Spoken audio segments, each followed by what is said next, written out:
Thank you, Otti. It's always a pleasure to come to this meeting. It's amazing venue, probably the best venue I ever lectured in. And the hospitality is unparalleled, as you heard yesterday. I had a magical day at Montserrat. And I was going to tell you about the story last year. I told Otti, look, try and get someone else, People are bored with me, but anyway, I'm here again. So I'm going to tell you about current and future treatment options for haemophilia. But please allow me to give you a couple of words following the previous introduction, because I believe that the future delivery of haemophilia care is going to be by nurses, not doctors. I don't think you'll be coming to your haemophilia center to see your doctor and then see your nurse. I believe the nurses are going to be the people that are going to be delivering the haemophilia care, because this is a chronic disease, well established. The nurses know you far better than any of the doctors. Probably your senior doctors you see there, but the junior doctors, you probably know more about haemophilia than they do, and certainly the nurses know more about haemophilia than they do. So, with that, I have no major conflicts. I don't work with industry, but I work with, given some advice to some of them, I've given talks to some of them, and I run an adverse event reporting scheme in Europe that is run by the doctors and patients groups. So, last year I thought, what can I tell you that is new? What could be happening? Well, this is amazing. There is no other disease in the world that has had so many new treatments and innovations as haemophilia. So this is the number of developments of new products for haemophilia in the last 8 months. If there is a disease and you get one product every few years, you think you're really fortunate. But look what's happened in haemophilia. This is in the last 8 months. So I'll take you through it, because I will explain to you where all of this fit in during the rest of my talk. So the first one is this super long factor VIII, and called BIF001. It's factor VIII that you give once a week. And that's already been approved by the FDA in the United States, and the application to Europe has been made. Emicizumab, or Hemlibra, in moderate haemophilia. That has now been approved by the European Medicines Agency just before Christmas last year. Emicizumab for acquired haemophilia. That has been approved in Japan. Acquired haemophilia is probably none of you in the audience have, because haemophilia you're born with and you always have. There is another form of haemophilia A that people can develop when they're older, and it's a disease that can go away with treatment, but that treatment is quite difficult to treat, but now we've got Hemlibra for that. There is a treatment called concizumab, or a rebalancing therapy, that I'll explain to you how it works, and that has been approved in Canada. And finally, there are 2 new therapies, gene therapies for haemophilia A and haemophilia B, that have been approved in Europe. So in theory, they're available to you. However, just because treatments are available, it doesn't mean you should go for them. I think you should do your investigation and decide which is going to be best for you. So, haemophilia, as you know, is a reduction in the level of factor VIII in haemophilia A, or factor IX in haemophilia B. So if you don't have a factor in your blood, obviously the solution is easy. You just replace that factor. So in the 1920s, the way it was replaced was with fresh blood, but there wasn't much factor in it. And then in the 1950s, it was fresh frozen plasma. In the 1960s, late 1960s, with cryoprecipitate, but that contained factor VIII only. Then in the 1970s, plasma-derived. 1990s, it became recombinant factor VIII. So, the other concept that we do in hemophilia that is how do we treat it? In the old days, we waited until patients had a bleed, and once they had started bleeding, we tried to stop it. And that's what happened for much of your lives, anybody who is older than about sort of 20 to 30 in the audience. However, as you know, these days, hemophilia is treated in exactly different way. We don't wait for a bleed to happen, and we give regular treatment to prevent bleeds. So the best thing, if you have hemophilia, is never to have a bleed. If I told you this 30 years ago, that as a person with hemophilia, that's what you expect, never to have a bleed, you think I was crazy. I'm no longer crazy if I tell you that, because I believe it is possible, if you have hemophilia, never to have a bleed. And we are almost there with probably at least 2/3 of the patients, but it's going to get even better. So on the right is prophylaxis. So what's been happening to the treatment of hemophilia? Well, traditionally, we've been on the left of this. It's evolution. And evolution is you take a product and you make it a bit better. You take factor VIII, made from plasma, and it becomes recombinant, and you add bits to it to make it last for longer. So this is what you've got on the left-hand side. You've got cryoprecipitate, then plasma-derived, then recombinant, and then the extended half-life products. However, over the last 5 years in hemophilia, we've have another option, and that's on the right. And that is a revolution, which means it's trying to treat the hemophilia in a different way, without replacing the factor, by using different ways. And I'll explain to you how they work. So, to understand the difference between these two, think about the telephone. You know, the telephone you had at home that probably you still do, that it's there, box, you pick up with a wire, and you answer the phone. And then over the years, they got better, they became smaller, you could record things, and they got better and better, and then they become, so you didn't need the wire, and all of that is on the left. And then the revolution, mobile phones come in, and that's on the right-hand side, and it changes everything. And it's not just that. You remember writing letters on the left, but now you've got email on the right. So it's quite a difference. And here is how we got here. So we start with the time. So I told you at the top we have the plasma-derived products in 1970s, the recombinant products in the 1990s, and then Hemlibra in about 2018, 2019, and then gene therapy in the last 8 months. And at the bottom is the key times. And really the biggest key time in hemophilia, whatever we say, is 1985. Because in 1985, the product became safe. Before 1985, there was no viral inactivation, and that's what led to the HIV and the hepatitis C problems that our community has had. But after that, the products have been safe from infections. And then in about 2015, we had the extended half-life products. So what are the currently available treatments? This is a product you don't hear much about. It only works in mild hemophilia, but it's cheap and it's effective. And it took a long time to even put it on the World Health Organization Essentials Medicine, but it's now on there. And it's given under the skin. It treats people with mild hemophilia, and it improves their levels because it makes them release more of the factor they're already making to a small way.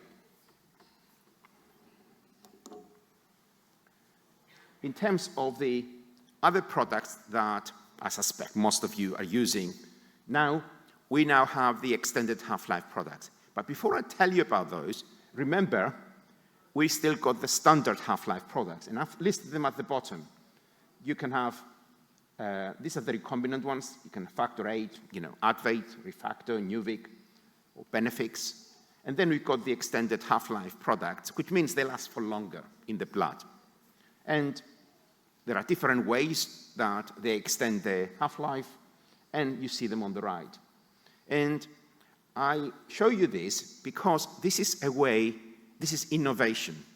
And companies innovate if they think they're likely to make money. That's what drives innovation. And because hemophilia is an expensive disease, that is driving the innovation. But as a community, we're quite fortunate because we're driving the innovation, we're getting more products, and hopefully not spending more money. So this is what we have at the moment. To understand the difference between the current half-life and the extended half-life, this is a slide of the same patient.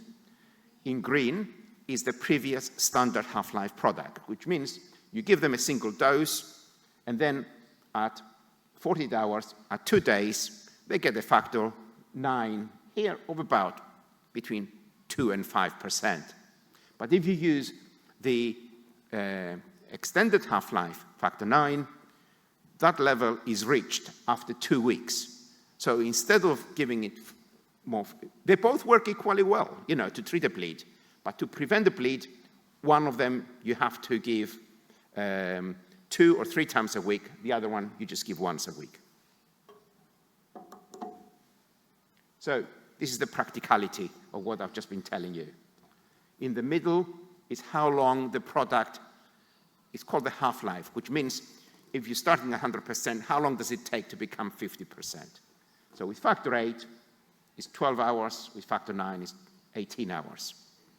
And the extended half-life products that last for longer, for factor 8, so far is 18 hours, and for factor 9 is 90 hours.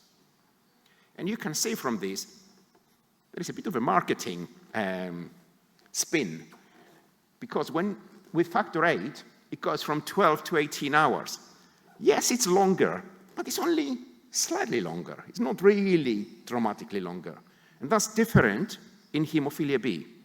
In hemophilia B, it goes from 18 hours to 90 hours. That is a truly extended product. And as you can see, what is the meaning of all this? Well, with hemophilia A, instead of giving the factor for prophylaxis 3 times a week, you give it twice a week.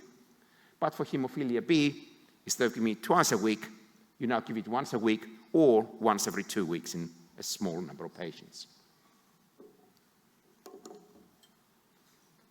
I need to explain a bit about the inhibitor development. Persons with hemophilia will know about this.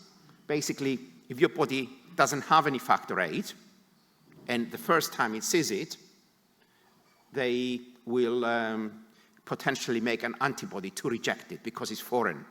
And that's a real problem. It tends to occur when you're a child because it occurs in the first 50 times you have factor. In hemophilia A, it's about 30%. It's much rarer in hemophilia B. And it stops the factor 8 from working in the future. So you have to treat it in a different way, and you give treatment to eliminate it. And that means very frequent treatment. So, if I was to give you, well, as I did, probably up to 5 years ago, this was a state of the art. 5 years ago, this is where my lecture finished. This is the developments we had 5 years ago. So in 2017, what I've told you now would have been the latest developments and the best treatment, even 2018, most of 2018. So what happened at that time is quite a significant development since then because of the introduction of a product called emicizumab or Hemlibra. So what does emicizumab or Hemlibra do? To understand that, on the left-hand side, it shows you what factor 8 does. And factor 8, on the cell surface, like here, is like a plate. And you've got 2 factors, 9A and 10. And they move around all the time, like this. And they will never meet without the factor VIII. And because they will never meet, you don't get a clot. Factor VIII brings them together. Factor VIII is like a magnet for both of them, and it brings the 10 and the 9, they come together, and you get a clot. If you have hemophilia A, you don't have that. So these two go like this. So these people in Japan, it's a Japanese company, thought, well, we can make an antibody, because the antibodies have got two components, one to 9A and one to 10, and we'll bypass it. So you can see what happens on the right. So they are basically doing the same thing as factor VIII does in a different way. But now it's an antibody. And antibodies stay in the blood for very much longer. Instead of staying in the blood for 12 to 18 hours, they stay for a month. So that's why the treatment is changing. So what does this emicizumab or Hemlibra? Emicizumab is the proper name for it. Hemlibra is the commercial name for it. So it's used for hemophilia A with and without inhibitors. It's given under the skin, and you give it either once a week, once every 2 weeks, or once every 4 weeks. And if you're giving it every 4 weeks, you give 4 times the dose than if you do it once a week. Okay, so you're not giving less if you're giving it less frequently. And between 65 and 80% of the patients that are on it are bleed-free. The standard clotting tests are normal. So if you're in a center that doesn't really have a good hemophilia center and you go in, be very careful. If you're on holiday and you go to a center and you're on Hemlibra and you need emergency surgery and they take a blood test from you and they send it to the lab and you'll come back and say it's normal. And they will think, oh, you can have surgery in our place because there is no problem. Wrong. Not only wrong, majorly wrong. You're going to come into major problems. So if you're on this product, you need to tell people you're on this product and get them to telephone your hemophilia center if you need any surgery. And you need the surgery in a place with a good hemophilia center. So this treatment converts persons with hemophilia from severe to mild. So you can still get bleeds after injury, and a third of the patients still get bleeds. And there are other variants of this coming. So what does the trials tell you? Well, this was 400 patients, almost 400 patients, and basically on this product, to start with, they had 2 bleeds, up to 2 bleeds a year, and then it gets less and less, so the average is 1 bleed a year. This is the average, okay? If you take all of the 400, the average is 1 bleed per year. So, what is the real world with this? Well, in the UK, we have had Hemlibra for about 4 years now. Persons in the UK who want to go on this are free to go on it. So there is no price difference between factor VIII and Hemlibra. So the number has increased. Overall in the UK, probably about half the patients are on, with severe hemophilia A are on Hemlibra, and half are on their factor that they have always been on, and they are very happy. We put no pressure on any patient to change. They are entirely free. So if you're on ordinary factor, not even the extended one, and you're happy with that product, and you don't want to change, don't change. If it's good for you, carry on. So this is what happened in the UK. In children, this is people already on prophylaxis. So children on prophylaxis, they went from 1 bleed a year on average to 0, and in adults from 2.8, 3 bleeds a year to 0. So what this is telling you is even in where there is good prophylaxis, such as in the UK, even if you take your prophylaxis, the average is 3 bleeds per year. So we're not entirely there, but we're getting there. So what percentage had 0 bleeds in children? On standard prophylaxis, it was 40%, and on this product, it was 80%. In adults, it's a bit less. So in adults, it's a third of, 2/3 of the patients were bleed-free. So how do we treat hemophilia? Well, this is a complex diagram. If you have mild hemophilia, you have factor VIII or that product, DDAVP. If you have severe hemophilia and you have an inhibitor, you're in the middle, and you either have emicizumab or Hemlibra, or you treat acute bleeds with FIBA, Nova7, or a new product that is not quite here in Spain yet, but probably will be very shortly, called 7-Fact. It's very similar to Nova7. And then on the left, or you can have factor VIII. And the figures so with standard half-life factor VIII, with plasma-derived, in the world, there are 30 of these products on the market. And with recombinant, there are 5. With extended half-life, there are 7. So there's a lot of treatments available now. With hemophilia B, it's much simpler. You either have the standard half-life factor IX, a lot of products still there, or you have the extended ones that I mentioned. So this is what I'm telling you is the state of the art up to now. So I told you what happened 5 years ago, and this is what, if you have treatment and you're in this room, you will have had one of the treatments that I've talked to you about so far, unless you're in a clinical trial. So, and I know some people in Barcelona are in clinical trials of what I'm going to tell you now about the treatments that are coming. So, amazingly, half of my lecture now is going to be on treatments that are coming. So, the first treatment that is coming is this super factor VIII, which means it's extended half-life. Factor VIII that lasts even longer than what we've got now.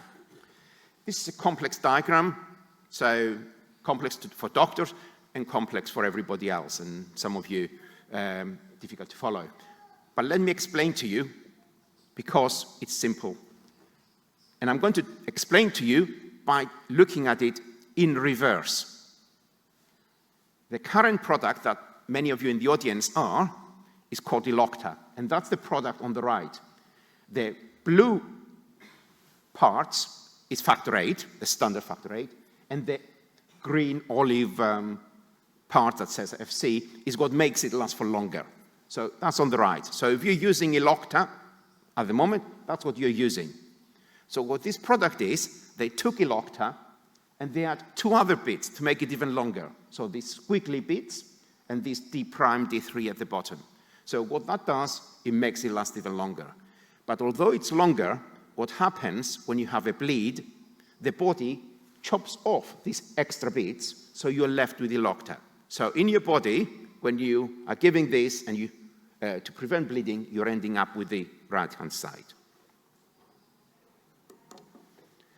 So what is the practicality of this? Well, on the right-hand side, you can see the standard one, the light blue, and this new product, the extended one. And the name I've got on this slide is BIV001. I'll explain to you the differences in a minute. So it lasts for longer.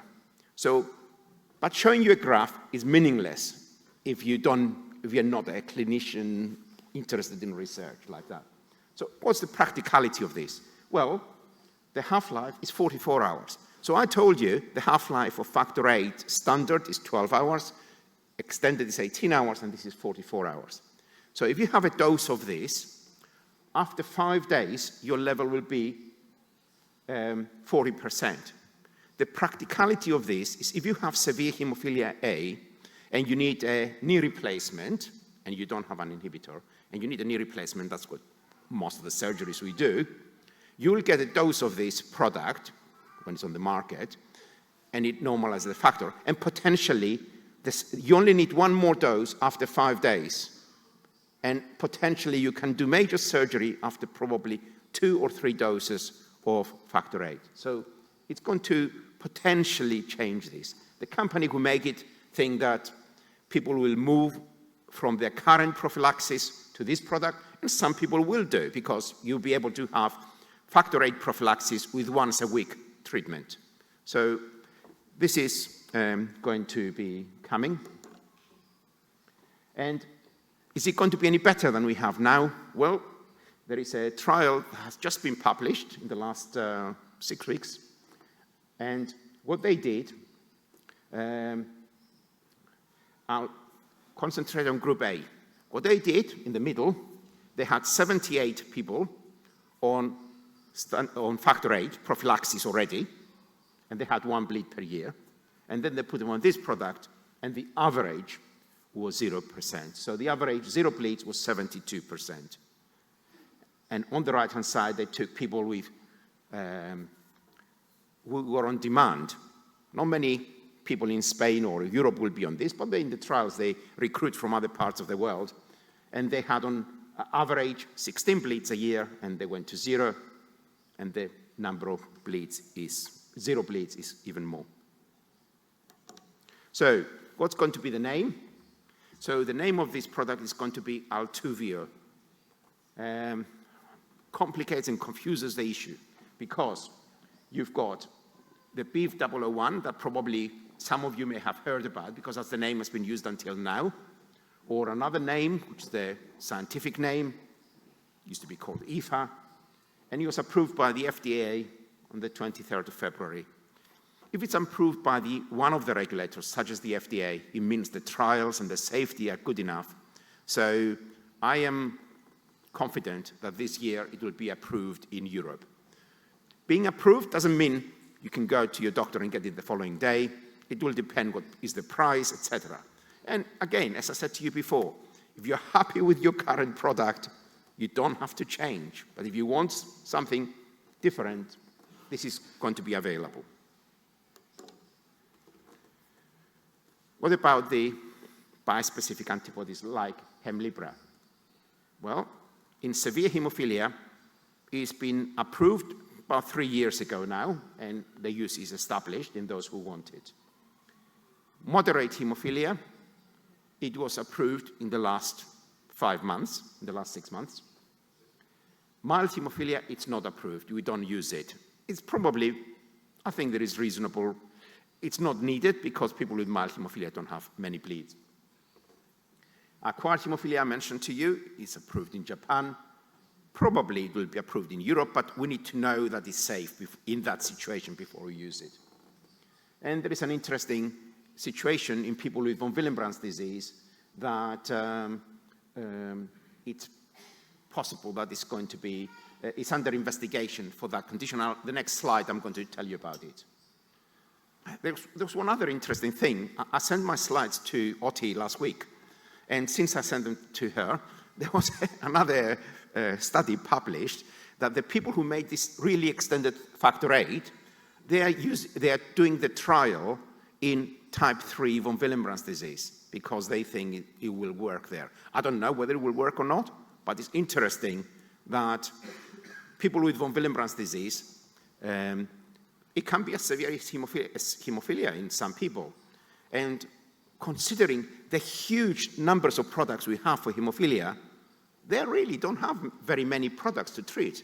But there is the plasma-derived products for them, and there is a recombinant product for them. There is another product I'm not going to talk about called BT200 that may be introduced for that, and Altuvio maybe, and emicizumab. So even though for von Willebrand's disease there is not many products, there's potentially in the next 3 to 4 years there may be 5 or 6 for them. So that may be a good area for persons with von Willebrand's disease who think they're not abandoned.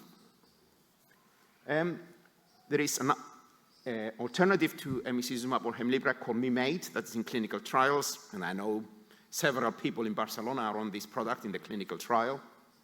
And there are at least 4 other cousins of Hemlibra in clinical trials in development. So in a few years, you'll see many more of these products available. So this is the use of emicizumab in type 3 von Willebrand's disease. Type 3 von Willebrand's disease is like hemophilia, basically. They get joint bleeds, and it can be really very severe. And unlike in hemophilia, however, type 3 von Willebrand's disease occurs in men and women. And as you can imagine, when it occurs in women and they have a severe bleeding disorder, managing menstrual periods is really challenging. And really, we hope that this is going to be a good treatment for them. And the largest publication to now only lists 6 patients treated with this. So it's very early days. But the interesting thing is, on this product, they got no bleeds unless one of them was after injury and the other one was a child when a new tooth was breaking through. So there's another group of treatments coming, and these are called the rebalancing therapies. It's a complicated issue, but bear with me whilst I take you through this complicated diagram. You have to, don't look at the whole thing, just follow me as I take you from bit to bit. So the top left, there is a balance. And if you don't have a bleeding disorder, you have as many blue balls as orange or reddish balls. And because in the body, we have a balance between bleeding and clotting. If you have haemophilia, you're at the bottom. You're missing some of the blue balls. And because you're missing some of the blue balls, the body's system has the natural occurring anticoagulants, and they cause more bleeding. Traditionally, the way we treat haemophilia is to add more blue balls to rebalance the body. So that's what's happening on the top right-hand side. We're adding more blue balls, and it rebalances it. And then some people thought, well, rather than add blue balls, why don't you take some of the red balls or the orange balls away? Because then you'll rebalance the system. So, amazingly, we now have 3 new types of treatment in development that are taking away the red balls. They're called fitusiran, concizumab, or another one from another company, or Serpin PC. So these products are all given by injection under the skin once a month. In one of them, the one that actually has been approved in Canada is given once a day, but the others are once a month. They can prevent bleeding, but they cannot treat bleeds when they occur. So I'll give you an example for each of them to see how they work. So this is the first one, called fitusiran, and the patients in the clinical trials were not on prophylaxis. They were people who were treating bleeds when they occurred. And as you can see, they had 24 bleeds a year, and they still had a tiny bleed on this product. But the interesting thing is, even though they had a tiny number of bleeds on the left, they did not need to treat themselves. And I think that's what people are finding now, that sometimes you don't always have to treat mild bleeds. So in the second group you can see, no patients needed treatment. So it's quite significant. So this is the one that was approved in Canada. People say people won't use it if it's a daily injection under the skin, but the company that makes it is the company that makes insulin. And people with diabetes give themselves insulin several times a day, and they don't have a problem with it. And the company believes this will come in. So, complicated slide. Basically, what it shows, it does work to reduce the bleeds. I won't concentrate on this because it will take longer than necessary. But I'll take you into the last one, which is an interesting product. It was the latest one to be developed. And they started working on it in 2020. The problem with 2020, COVID hit us, and doing clinical trials during COVID time was difficult. So what they did, they went and did their clinical trial in Moldova and in Georgia.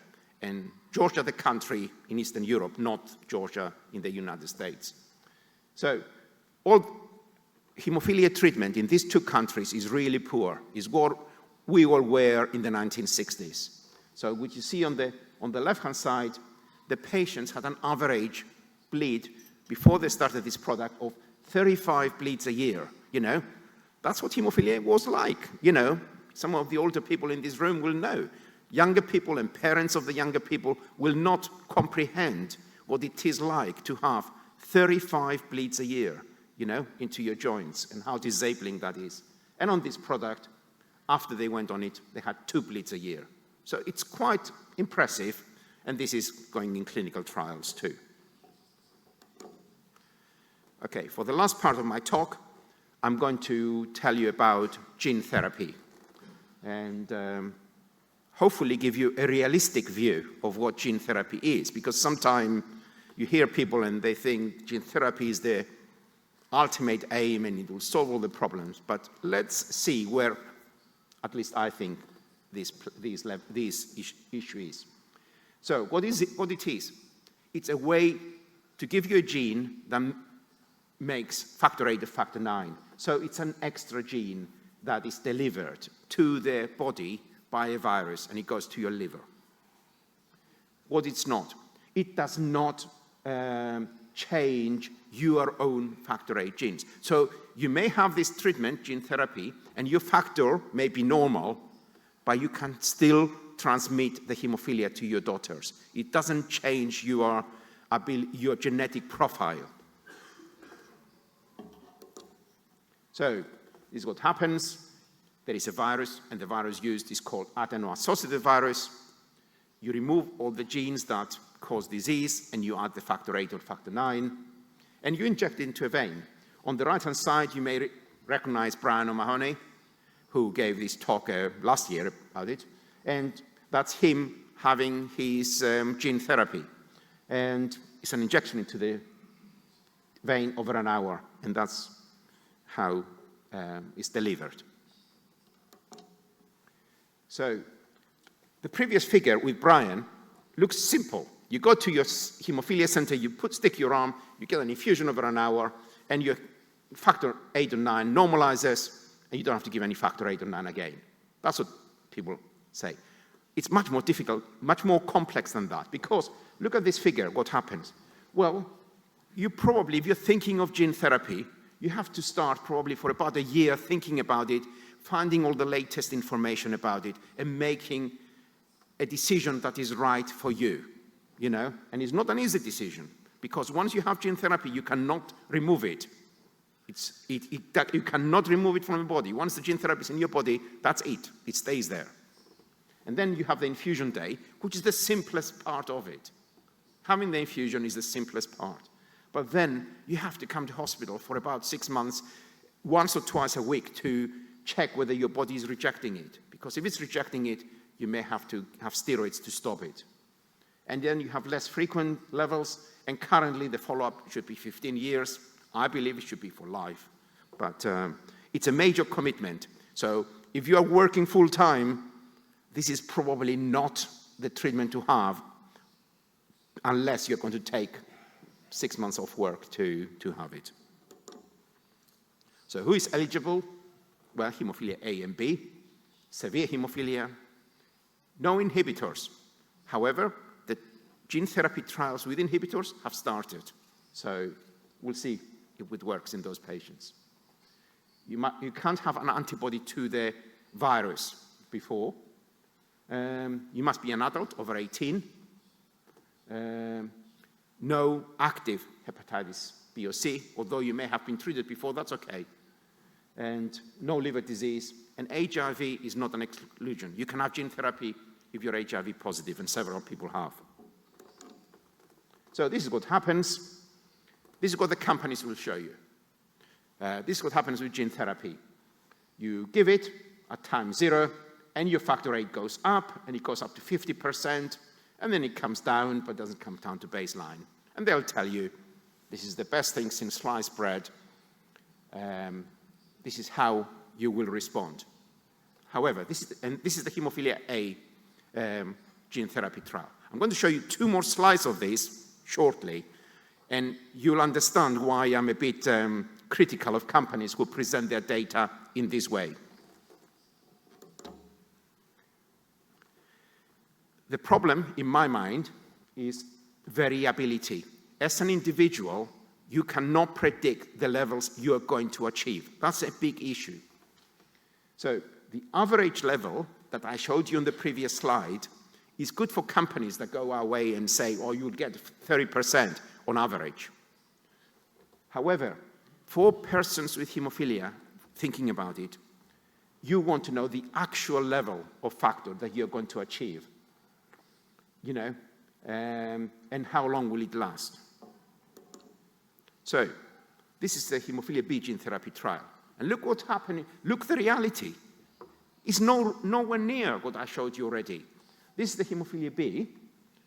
And what is showing, all of these bars, so on this axis going across is the number of weeks.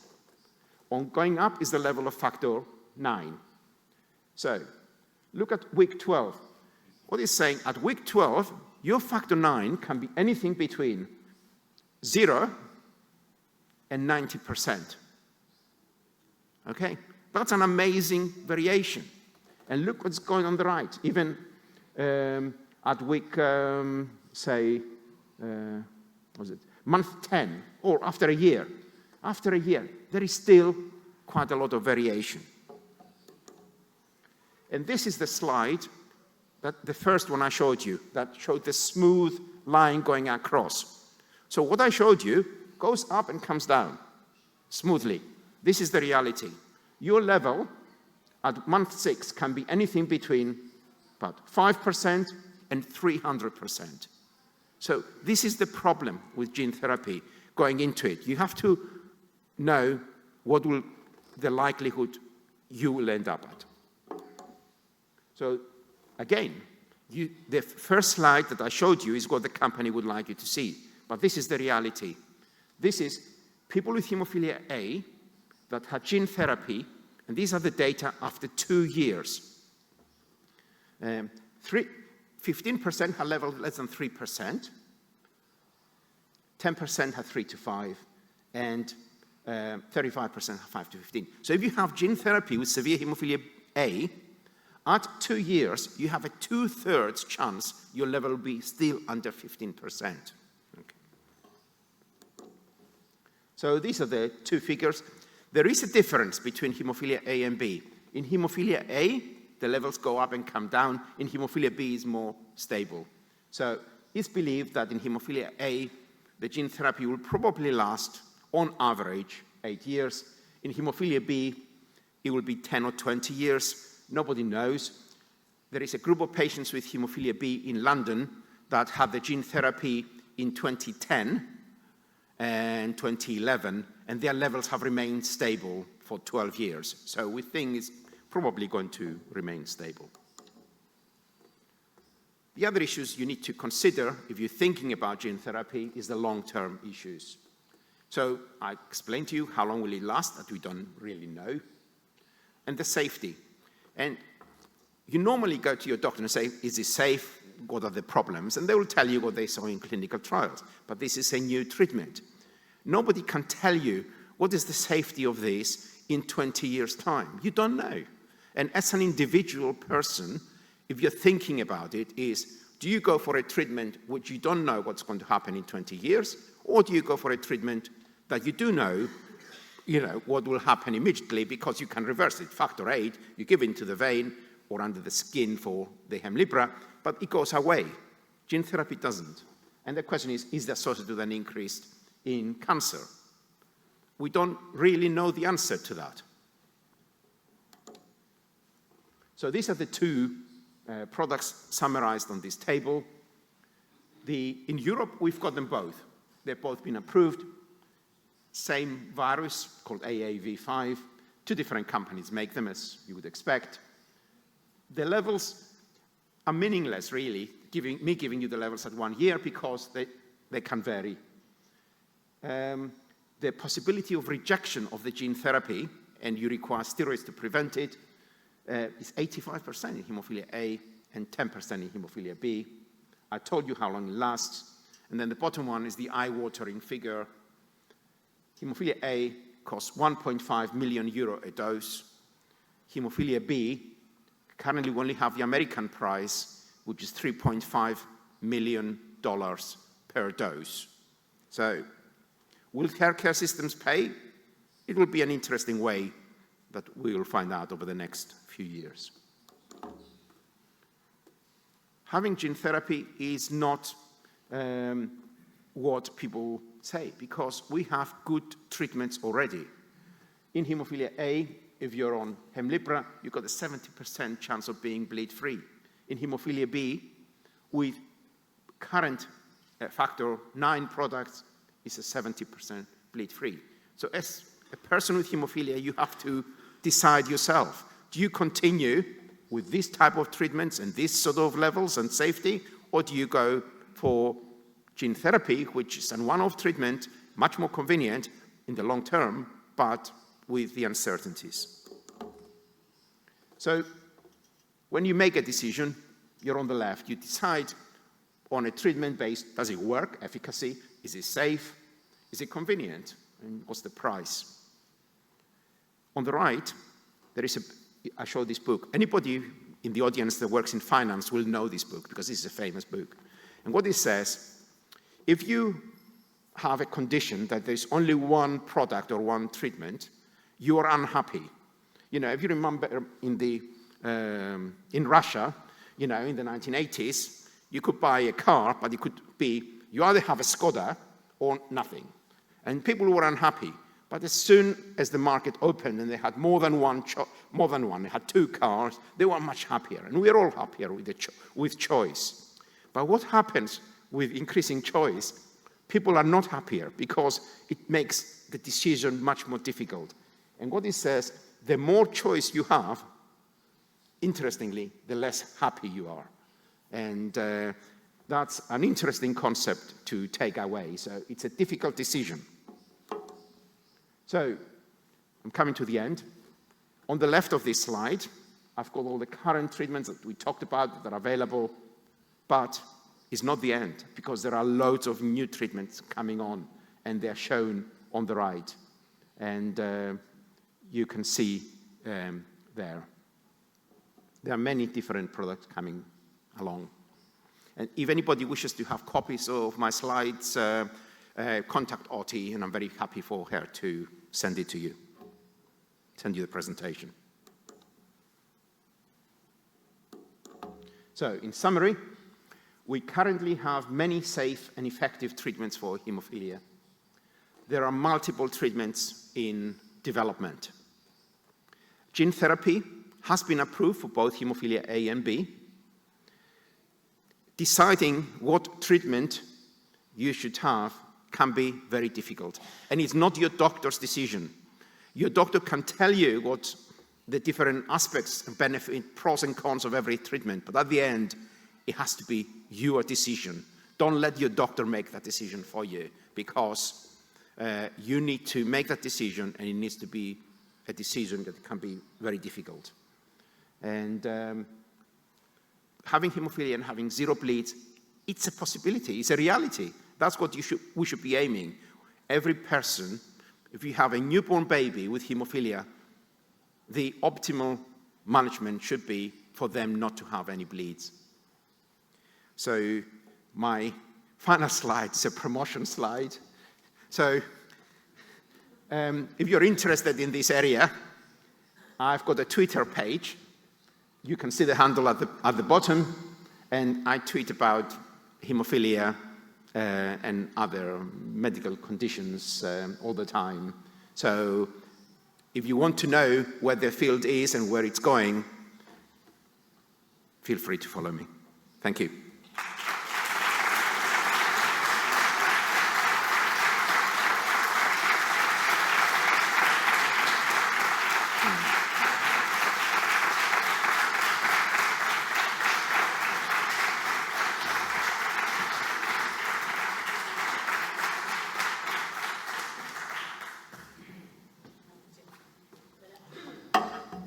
Tot el que tingueu una pregunta, farem les preguntes després de cada ponent, i així si algú li ha de preguntar alguna cosa. Gràcies.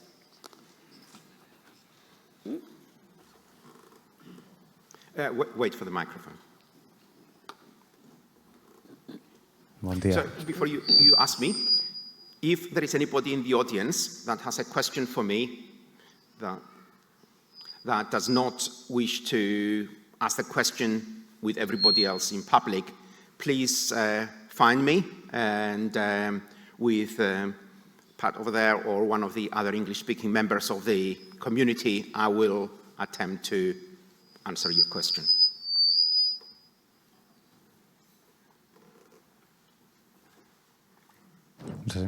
Yeah. Buen día, buenos días. Mi pregunta es respecto al tratamiento de Hemlibra, que últimamente se escucha para gente con una vida activa a nivel de deporte, y no sé qué opinión tendrías tú respecto al tratamiento para personas que hacen deporte diariamente.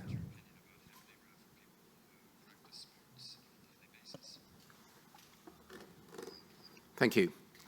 So, it's a very interesting, very topical question. Before I answer your question, I'll explain to you about levels of factor VIII and severe the normal factor, if you don't have hemophilia, on average will be 100% for factor VIII or factor IX. Definition of hemophilia is anybody with a factor VIII below 40%. So below 40% you will bleed. Severe hemophilia is less than 1%, and mild hemophilia is 5 to 40%.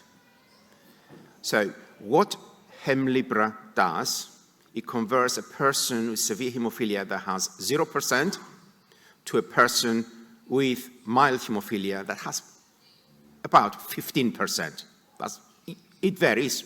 Nobody knows precisely, but my guess is between 10 and 20%.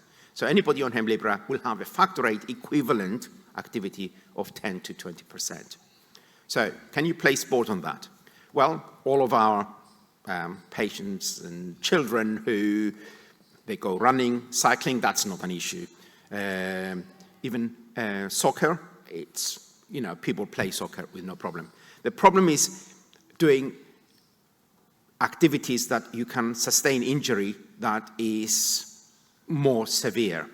So that can be an issue because we tell people, don't do boxing. I mean, I told a patient, you have mild hemophilia, don't do boxing, it's not good for you.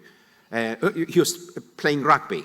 They throw the ball, don't know. And I told him not to do rugby, and then he started boxing, and we had him come in with a bleed. It's not good. There are certain contact sports with head injuries that 15% probably is not sufficient. And for those persons, there are two possibilities. One possibility is this extended half-life factor VIII that's getting you to 40%, because that will mean when you're doing the activity, your factor VIII will be normal. So that is the company that makes the product, Altuvio or BIV001. They are going to market it. You can play any sport you want. With that product, you're going to have a factor VIII that is going to be normal. That is true. The factor VIII, if you give enough of it, the factor VIII will be normal. And there is another product that is, so Hemlibra is the first product with this antibody. And people are now developing products that are better than Hemlibra. Even the people who make Hemlibra, the company that makes Hemlibra, are developing a product called Hemlibra 2.0 that is even gets you a higher level than that. And there is another one called MIM8 that again gets you higher level. So if you are going to do a sport that is going to put you into great injury to your head, you need probably something more than Hemlibra. For most sport, including soccer, probably Hemlibra is sufficient.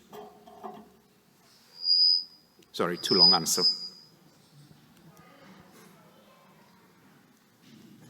Okay.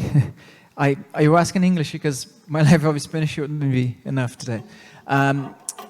Considering you have the gene therapy for the patient piece with more than 10 years now, and let's say it is a very well-established treatment, would you say that the chance of having a disease like a cancer or thrombosis would be very like medium to minimum to have? And another question on top of that, if you go into a gene therapy, would there be a chance to go back into the regular therapy that you were before, like Hemlibra or factors or so on? I guess two questions in the same question. I'll answer your first question and I'll ask you to explain to me your second question in a minute. So the first question is, if there are people who have had it for more than 10 years, why are you still worried about the side effects? The people who have had it for more than 10 years are a group of patients treated at the Royal Free Hospital in London. And their treatment was less than, I think it was 9 or 10 patients. So the number of patients is small. So you cannot extrapolate on if you treat 10 patients, what will it be when you treat 1,000? In the last 5 years, there have been 3 cancers in people who had gene therapy, okay? The question, and they've been looked at in detail, the companies that make the product say the cancers were unrelated. Because now, worldwide, there have been probably about 350 persons with haemophilia who have had gene therapy. You know, it's quite a sizable number. So if you have a big number, if you take 350 people in the population, some of them will get cancers. I don't know the answer, whether cancer increases or not, but in my view, if you're going to go in it, you need to know that there is uncertainty there. Maybe it doesn't, but there is uncertainty. So in the thrombosis issue, usually it's at the beginning of the gene therapy. So those 10, they're not going to get any problems. But one of the patients in our center had a thrombosis after they had gene therapy. I ask you to explain to me, ask me the second question again. Hello. Hi. So the second question is, if you are going to a gene therapy, either if you are a severe A or B, can you go back into a regular therapy in case that won't be effective for you? Yeah, very good question. So what happens, you've had gene therapy and it's failed. Can you go back to your usual treatment? The answer is yes. And that's what happened with haemophilia A.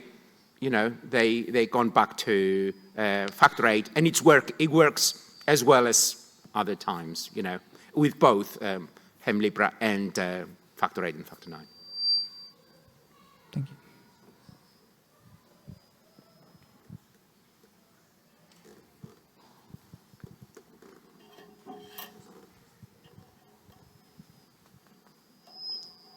Yep.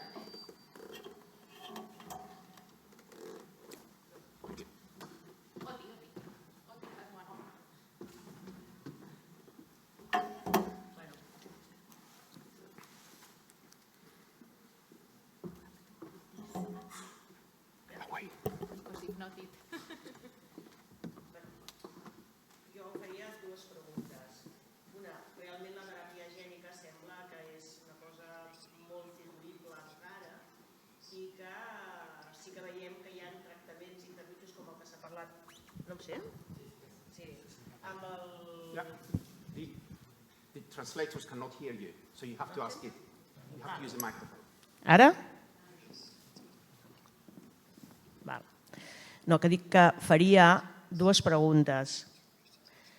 Una és que la teràpia gènica sembla que encara és molt incerta, tot i que està molt bé. Jo tinc un fill de 40 anys i fa 35 que sento que això passarà. Ara bé, veig que hi ha uns tractaments intermitjos, com és tota aquesta teràpia subcutània, que encara hi ha molt per avançar. I volia fer-te dues preguntes. Una és, a nivell mundial, quin percentatge d'hemofílics estan utilitzant producte subcutani? A veure, és el que hem dit moltes vegades, hem lluitat molt perquè hi hagi una via d'administració més senzilla i més de llarga durada.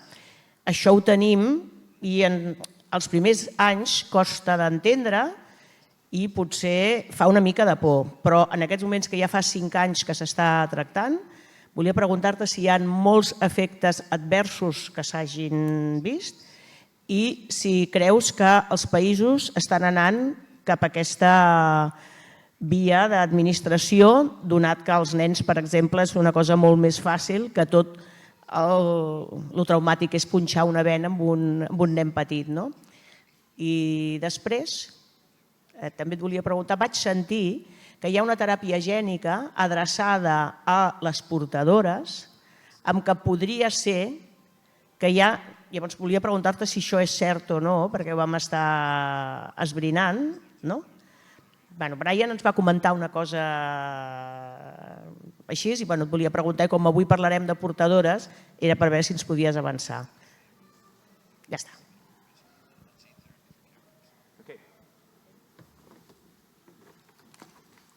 I'll answer your second question first about gene therapy for haemophilia carriers. There is no gene therapy for haemophilia carriers because most haemophilia carriers at the moment do not bleed enough to warrant the risk of gene therapy. To give it to gene... I think I know what I'll answer the question. So I think I know you're getting to the transmission of the disease by the carriers. Can it be stopped? And that is the next step of gene therapy.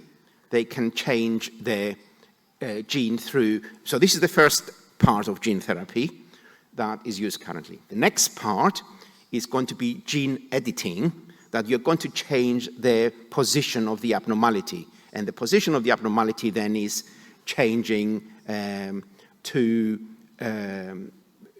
they will be producing factor VIII themselves.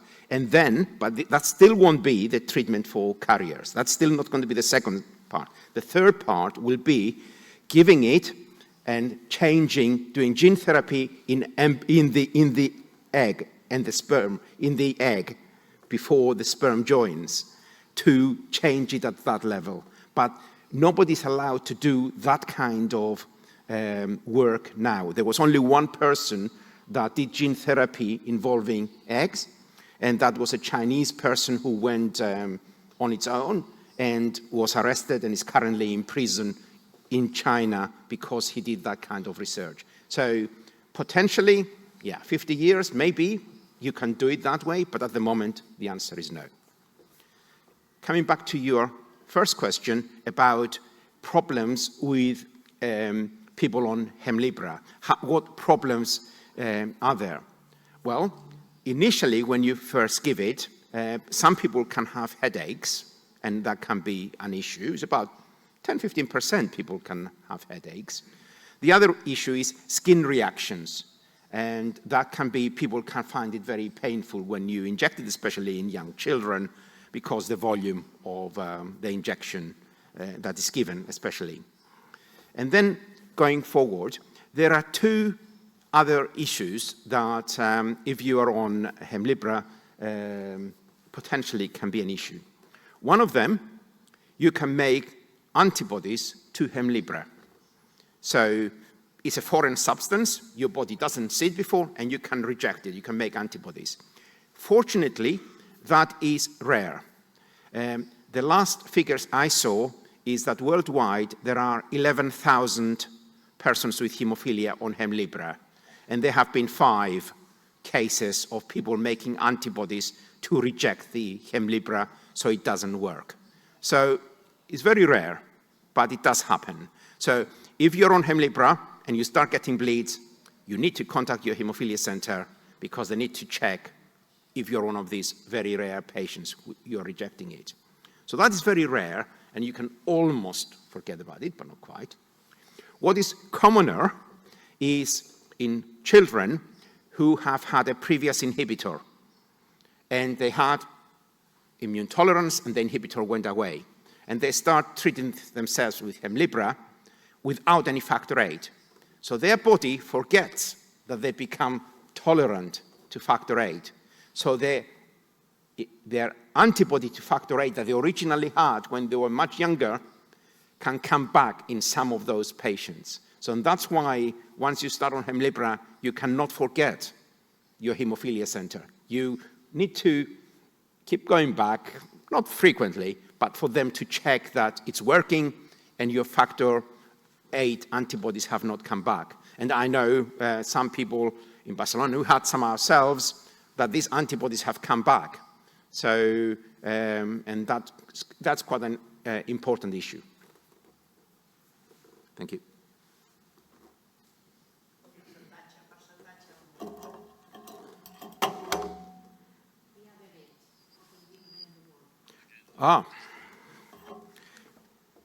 Okay. They can't hear. I'll ask a question. The question was, what is the average number of people around the world that are on these products? First of all, you cannot say average around the world.